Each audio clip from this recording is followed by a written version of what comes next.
നമസ്കാരം. യുക്രൈൻ യുദ്ധം അവസാനിപ്പിക്കുന്നതിനെക്കുറിച്ച് യുഎസും റഷ്യയും ചർച്ച ചെയ്യുകയാണ്. പക്ഷേ യുക്രൈനിലേക്ക് ഇത് സംബന്ധിച്ച ഒരു കോളും വന്നില്ലെന്നതാണ് വാസ്തവം. യുക്രൈനിലെ യുദ്ധം 3 വർഷത്തിലേറെയായി തുടരുമ്പോൾ വെടിനിർത്തൽ ചർച്ചകൾ ഒരു വിധത്തിൽ ആരംഭിക്കുകയാണ്. ഇതിലെ തമാശ എന്താണെന്നാൽ യുക്രൈനിലെ യുദ്ധത്തെക്കുറിച്ചുള്ള ചർച്ചകൾക്ക് യുക്രൈനെ ക്ഷണിച്ചിരുന്നില്ല എന്നതാണ് കാര്യം. US റഷ്യൻ ഉദ്യോഗസ്ഥർ മാത്രമേ കൂടിയാലോചനകൾ നടത്തുകയുള്ളൂ. യുക്രൈനിൽ പൊട്ടിപ്പുറപ്പെട്ട യുദ്ധം ഇതുവരെ അവസാനിച്ചിട്ടില്ല. കുറച്ചു കാലത്തേക്ക് ആക്രമണങ്ങൾ കുറഞ്ഞെങ്കിലും അവ വീണ്ടും ആരംഭിച്ചു. യുക്രൈനിലെ ജനങ്ങൾക്ക് മാത്രമല്ല, അന്താരാഷ്ട്ര തലത്തിലും വിവിധ പ്രത്യാഘാതങ്ങൾക്ക് യുദ്ധം കാരണമായിട്ടുണ്ട്. ഇക്കാരണത്താൽ ലോകമെമ്പാടുമുള്ള പല രാജ്യങ്ങളും റഷ്യ യുക്രൈൻ യുദ്ധം അവസാനിപ്പിക്കാൻ ശ്രമിക്കുകയാണ്. പ്രത്യേകിച്ച് അമേരിക്കൻ പ്രസിഡന്റ് ഡൊണാൾഡ് ട്രംപ് യുദ്ധം അവസാനിപ്പിക്കുന്നതിൽ അതീവ താല്പര്യം കാണിക്കുന്നുണ്ട്.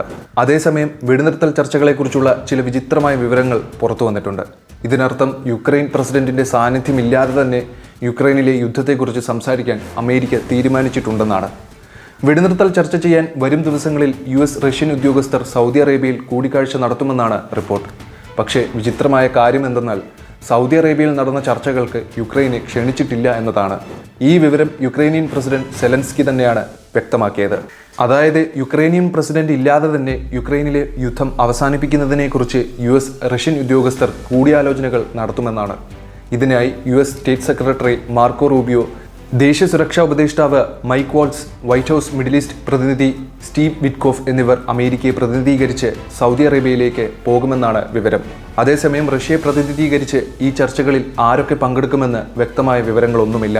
ഇക്കാര്യത്തിൽ US പ്രതിനിധി മക്കോൾ പറയുന്നത് US റഷ്യൻ ഉദ്യോഗസ്ഥരും US സ്റ്റേറ്റ് സെക്രട്ടറി റൂബിയോയും റഷ്യൻ വിദേശകാര്യമന്ത്രി സെർജി ലാവ്റോവും ശനിയാഴ്ച ചർച്ചകൾ നടത്തിയിരുന്നുവെന്നാണ്.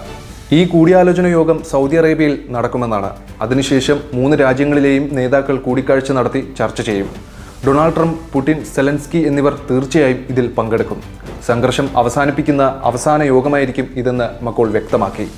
ഇതിനു പുറമെ UAE, സൗദി അറേബ്യ, തുർക്കി എന്നീ രാജ്യങ്ങളും സന്ദർശിക്കുമെന്ന് യുക്രൈനിയൻ പ്രസിഡന്റ് സെലൻസ്കി പറഞ്ഞു. ഈ യാത്രയിൽ അദ്ദേഹം അമേരിക്കൻ അല്ലെങ്കിൽ റഷ്യൻ ഉദ്യോഗസ്ഥരുമായി കൂടിക്കാഴ്ച നടത്താൻ പദ്ധതിയിടുന്നുണ്ടോ എന്നതിനെക്കുറിച്ച് യാതൊരു വിവരവുമില്ല. നിലവിൽ യുക്രൈൻ്റെ 1/5 ഭാഗവും റഷ്യയുടെ നിയന്ത്രണത്തിലാണ്. കിഴക്കൻ മേഖലയിലേക്ക് റഷ്യ പതുക്കെ മുന്നേറുകയാണ്. മറുവശത്ത് യുക്രൈൻ ആയുധങ്ങളുടെയും സൈനികരുടെയും ക്ഷാമം കൊണ്ട് ബുദ്ധിമുട്ടുന്നുണ്ട്. ഇതിനർത്ഥം വെടിനിർത്തൽ സാധ്യമാകണമെങ്കിൽ യുക്രൈൻ തങ്ങളുടെ പ്രദേശത്തിൻ്റെ ഒരു ഭാഗം ഉപേക്ഷിക്കേണ്ടി വരുമെന്നാണ്. യുക്രൈൻ റഷ്യ യുദ്ധം അവസാനിക്കുമ്പോൾ യുക്രൈനിൽ തകർന്ന അടിസ്ഥാന സൗകര്യങ്ങൾ, സമ്പദ് വ്യവസ്ഥ എന്നിവ പുനർനിർമ്മിക്കുന്നതിനും അവശ്യ സേവനങ്ങൾ പുനഃസ്ഥാപിക്കുന്നതിനും യുക്രൈനിന് ഗണ്യമായ അന്താരാഷ്ട്ര സഹായം ആവശ്യമായി വരും. ദശലക്ഷക്കണക്കിന് കുടിയിറക്കപ്പെട്ട യുക്രൈനിയക്കാരെ യുക്രൈനിലോ മറ്റു രാജ്യങ്ങളിലോ പുനരധിവസിപ്പിക്കേണ്ടത് അത്യാവശ്യമാണ്. സംഘർഷത്തിനിടെ നടന്ന യുദ്ധക്കുറ്റങ്ങളെയും മനുഷ്യാവകാശ ലംഘനങ്ങളെയും കുറിച്ച് അന്വേഷണങ്ങൾ ഉണ്ടാകാൻ സാധ്യതയുണ്ട്. യുദ്ധത്തിന്റെ അവസാനം പാശ്ചാത്യ രാജ്യങ്ങളുമായും അന്താരാഷ്ട്ര സംഘടനകളുമായും റഷ്യയ്ക്കുള്ള ബന്ധങ്ങളുടെ പുനർമൂല്യനിർണ്ണയത്തിലേക്ക് ഇത് നയിച്ചേക്കാം. നാറ്റോയിലും യൂറോപ്യൻ യൂണിയനിലും അംഗത്വം നേടാനുള്ള സാധ്യത ഉൾപ്പെടെ യുദ്ധത്തിന്റെ ഫലം യുക്രൈന്റെ ഭാവിയെ സാരമായി തന്നെ ബാധിക്കും.